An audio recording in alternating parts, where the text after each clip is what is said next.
Ever stop to think about what happens to a house after something truly awful happens inside it, like a murder? It's a really unsettling thought, isn't it? Definitely. We take your burning questions and the sources you dig up, and we see what we can learn.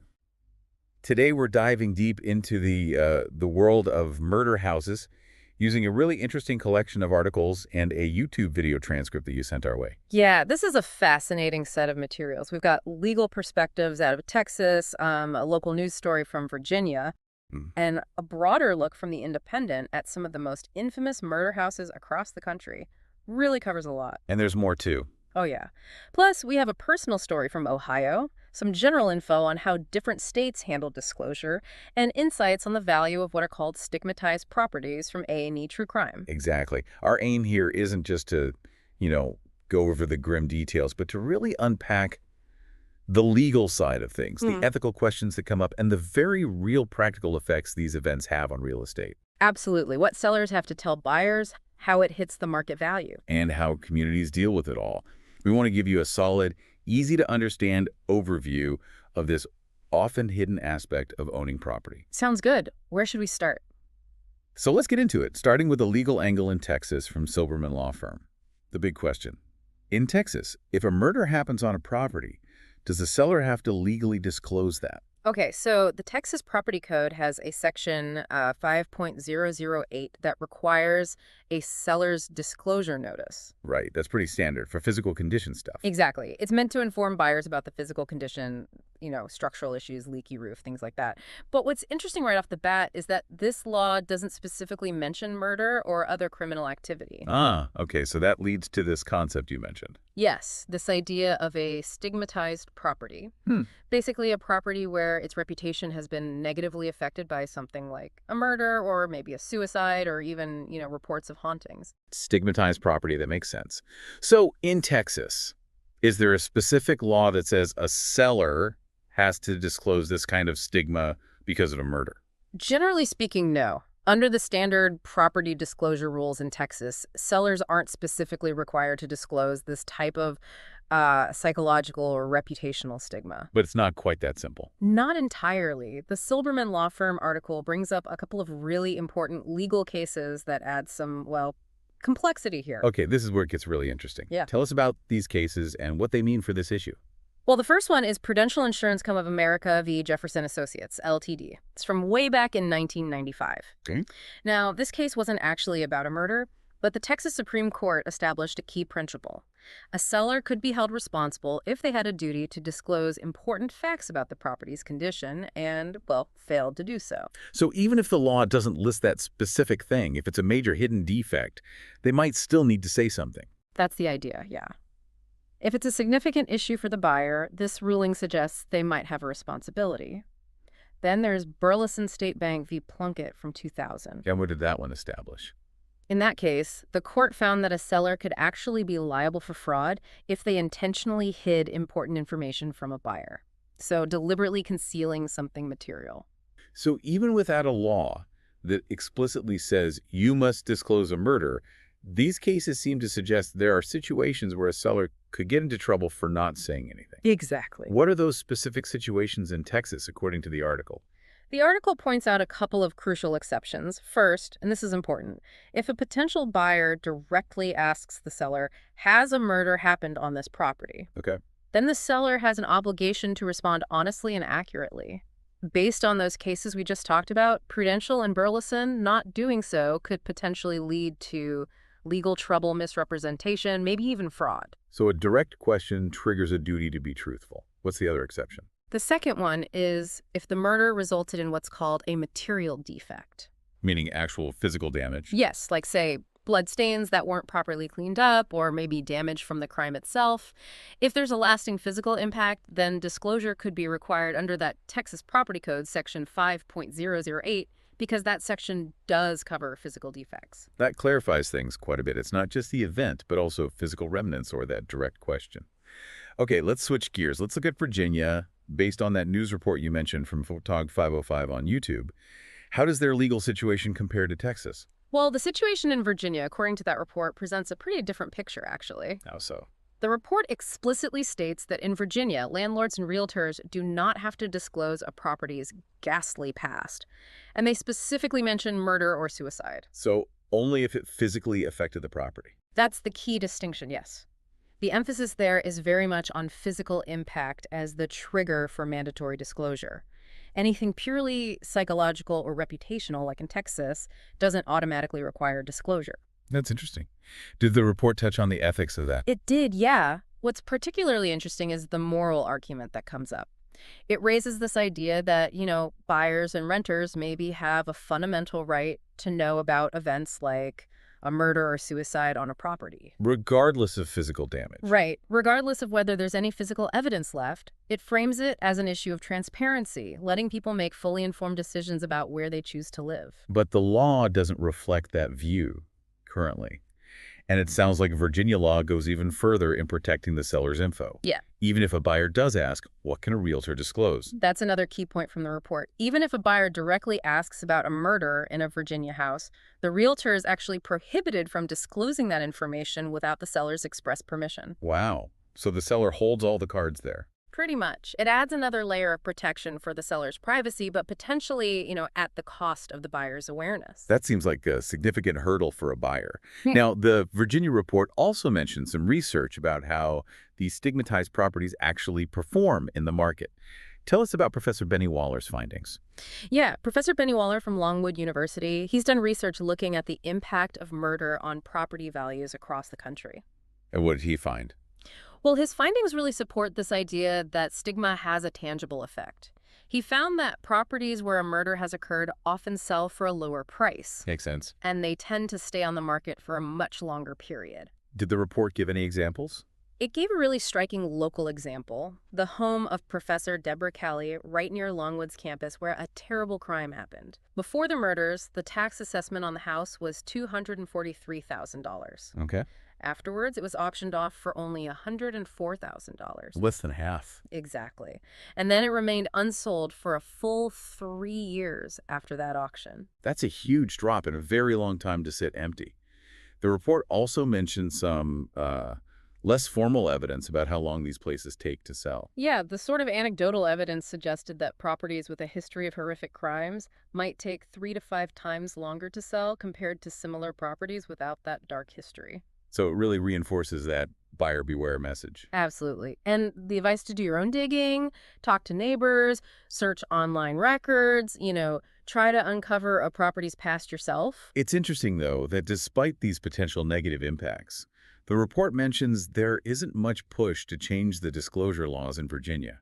Right, and that around 40 other states have similar approaches where disclosure isn't mandated for psychological stigma. It also briefly mentioned a website, something about checking for deaths in a house. Yeah, a site that claims to offer that information for a fee.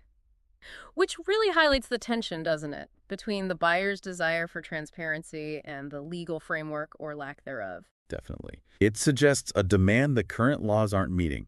Okay, now let's broaden our view even further. Let's look at the Independent article, which talks about murder homes so horrific they were demolished. This suggests a very different approach. Exactly. So, while we've talked about some houses being sold, maybe at a discount, or even becoming tourist spots. Like Lizzie Borden's house, maybe? We'll get to that. Right. But the Independent focuses on instances where the decision is just to tear the whole thing down. Why? What's the reasoning? The article states it's often to erase the horrors and the memories forever connected to the site. And also, practically, to prevent the property from becoming some kind of, macabre attraction or being scavenged for morbid souvenirs. That makes sense. The article gives several specific examples. Let's start with the most recent one mentioned.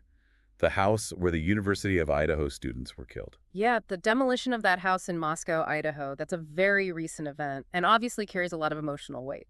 It happened fairly soon after the crime, during a school break. And how was that decision viewed? Well, the article points out that for many, it was seen as an important emotional step towards healing. For the victims' families, the community.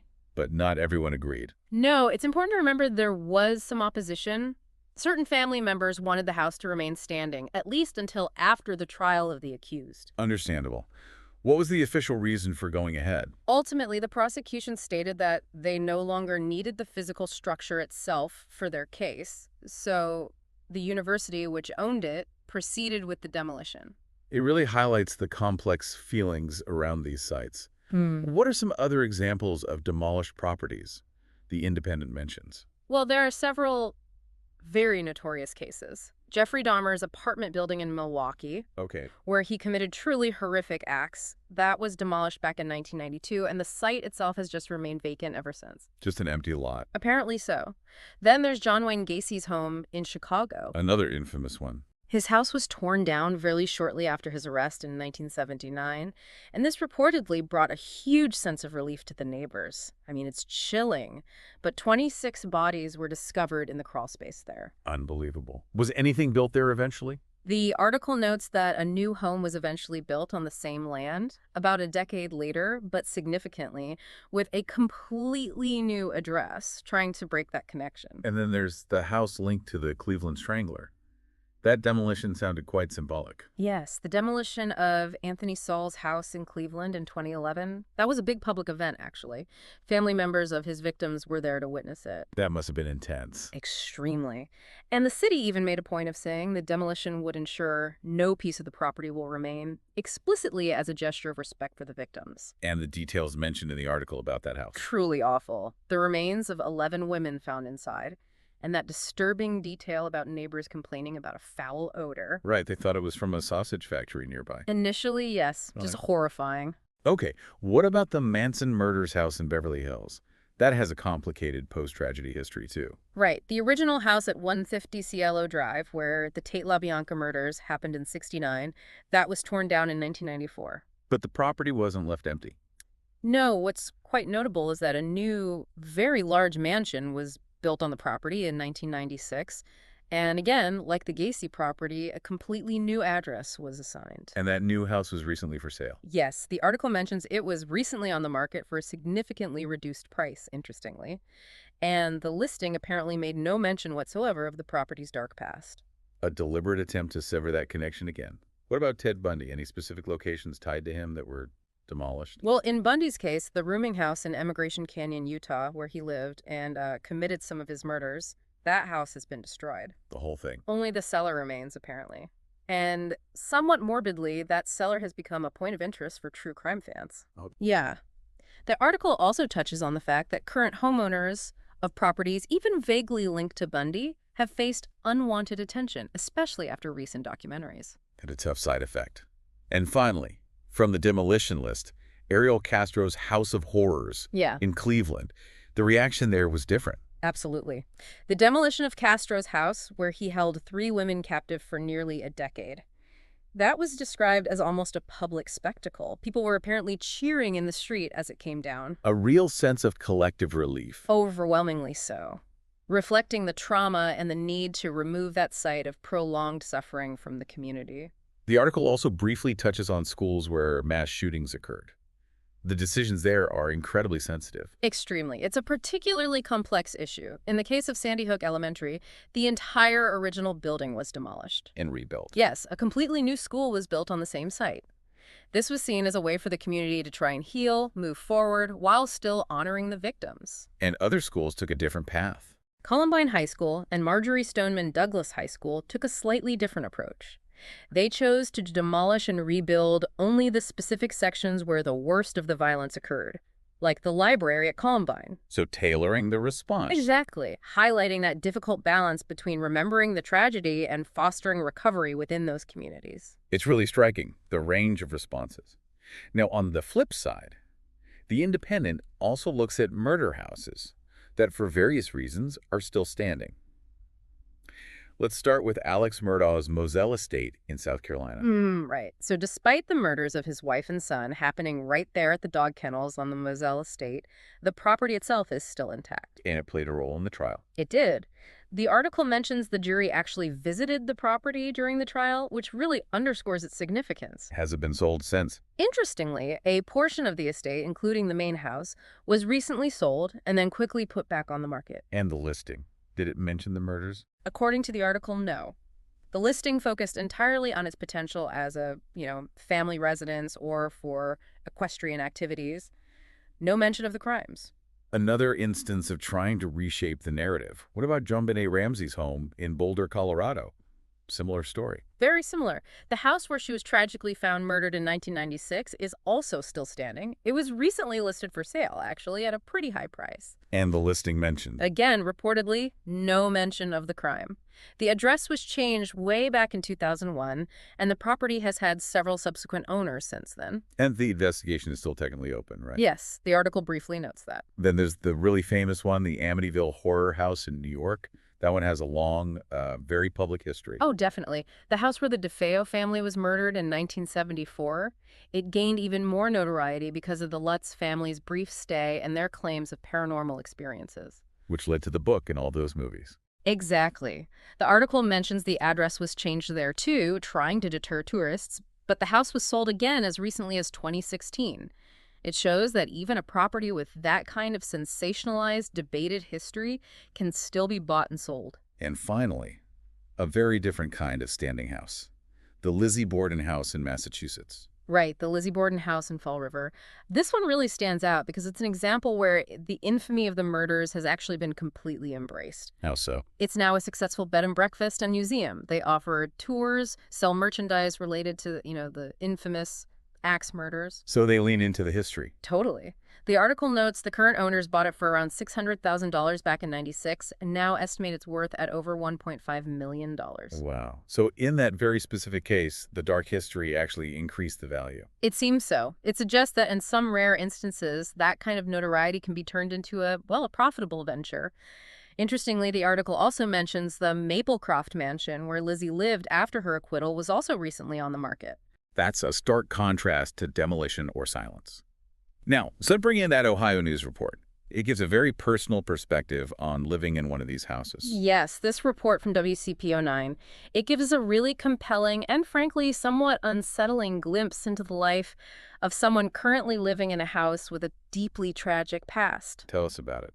Her name is Cinnamon Baker, and she moved into the Hamilton, Ohio house where 11 members of her own family were murdered back in 1975, the Easter Sunday Massacre. She knew the history when she moved in. Oh, yes, fully aware. She even talks about discovering old bloodstains in the basement. That must be incredibly difficult. You'd think so, but what's striking is how she talks about it. Almost matter-of-factly. She sees the stains as just evidence of what happened and says it doesn't actually make her feel unsafe living there. Really? Yeah. However, she does express a real sense of unease about the perpetrator potentially getting parole. Yeah. And she voiced uncertainty about whether she could even sell the house under those circumstances if he were released. That personal story really brings home the long shadow these events cast, doesn't it? Decades later, it's still impacting lives. Okay, let's weave in some of the broader trends from those additional pasted text sources you shared. They seem to confirm a lot of this. They really do, yeah. They highlight the fact that, generally, properties where a murder occurred often sell at a discount. How much of a discount are we talking? The sources suggest a range, maybe 10% to 25% below market value, and potentially even larger reductions for cases involving child victims or those that got a ton of media attention. And they mentioned other challenges for new owners, too. Yes, things like dealing with the social stigma, unwanted attention from looky-loos or crime buffs, and the potential difficulties when they eventually try to resell the property. And demolition. Right, the texts reinforce that idea of demolition and rebuilding as a way some communities or owners try to erase those negative memories and find some kind of closure. And one of the key threads through all of this has been the disclosure laws. What else did those pasted texts say about that? Well, they really hammer home the point we've been seeing. Yeah. The huge variation in disclosure laws from state to state. It's a real patchwork. Any specifics mentioned? California, Alaska, and South Dakota are specifically called out as having legal requirements to disclose deaths within a certain time frame. California's was pretty broad, right? Yeah, California requires disclosing all deaths, natural causes included, if they happened within the past 3 years. Alaska and South Dakota focus more narrowly on violent deaths, like murders or suicides, within the past year. But most states don't have laws like that. That's what the texts indicate. The majority have no specific legal obligation for the seller to disclose these events unless they are directly asked by a potential buyer. And even then, as we saw with Virginia. Right. Even if asked, there might be limits on what a realtor can say without the seller giving explicit permission. Some states might sort of advise disclosure for murders, but it's not legally mandated. That patchwork really does create uncertainty for everyone involved. Hmm. Now let's dig into the insights from the A&E True Crime article. They had some expert takes on the value and disclosure issue. Definitely. The A&E article reinforces the idea that stigmatized properties, and that absolutely includes murder houses, tend to lose value. Did they quantify that? They cite Professor Larson's study from 2001. It found homes with reported homicides, suicides, or even hauntings saw about a 2.9% drop in value. Okay. And maybe more significantly, they stayed on the market much longer, about 47% longer on average. Does the type of stigma matter? The article suggests it does. A murder might cause a bigger hit to the value than, say, a report of a haunting. Some appraisers quoting the article estimate a really well-publicized homicide could knock 15% to 25% off the value. That's substantial. The article also mentioned unwanted attention as a factor. Yes, Steve Lado, who wrote a book called American Murder Houses, points that out. In high-profile cases, the constant attention from curious onlookers, true crime fans, the media, it can be a huge deterrent. People just don't want to live in a fishbowl. Exactly. They don't want their privacy invaded or to be constantly reminded of the tragedy. Interestingly, though, that same Professor Larson's research suggested the stigma might not last forever. Right. According to his research, the negative financial impact tends to diminish and potentially disappear after about 6 to 7 years. Why is that? He suggests it could be things like neighbors moving away, the event just fading from public memory and the news cycle, the simple passage of time. The A&E article also comes back to the lack of a national standard for disclosure, right? Yeah. And mentions something called the Ghostbusters ruling. Yeah, it reiterates that point state laws are all over the place. Maybe half the states have some kind of law on stigmatized properties, but what counts as stigmatized varies widely. And the Ghostbusters thing. That refers to the Stambovsky v. Ackley case in New York. It's also influenced rulings in Iowa and Massachusetts. It's pretty unique. It basically says if a seller has publicly claimed their house is haunted, they have to disclose that. Seriously. Okay, that's specific. Were other state-specific disclosures mentioned besides deaths or ghosts? Yes. Indiana, for example, requires disclosing if a property was used as a meth lab. That makes sense from a physical safety standpoint, too. Absolutely. Yeah. And the article reminds us again of California's 3-year rule for all deaths. It also adds some interesting historical context, noting that some of these disclosure laws actually have roots in the HIV/AIDS crisis in the 80s and 90s. That led to requirements in, as the article puts it, virtually all states that have such laws to disclose if a previous tenant had an infectious disease. Fascinating historical link. Finally, the A&E article revisits that rare idea. A murder actually increasing property value. Lizzie Borden again. Lizzie Borden is the Yeah. prime example, yes.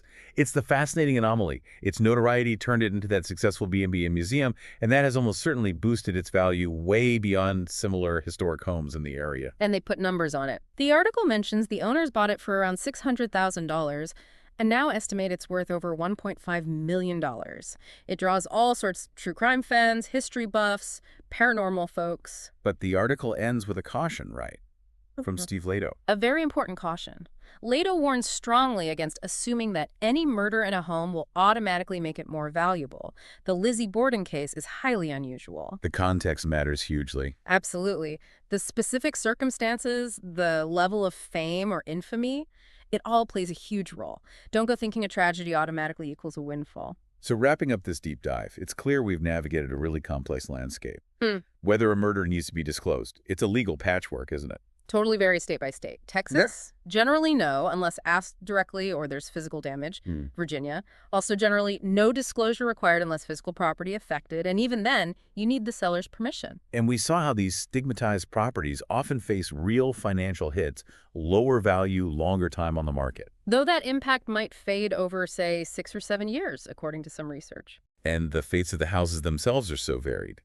Some torn down completely to try and erase the tragedy. While others, like Lizzie Borden's, become these morbidly fascinating landmarks, embracing their dark past. It really makes you think about the ethical side, doesn't it?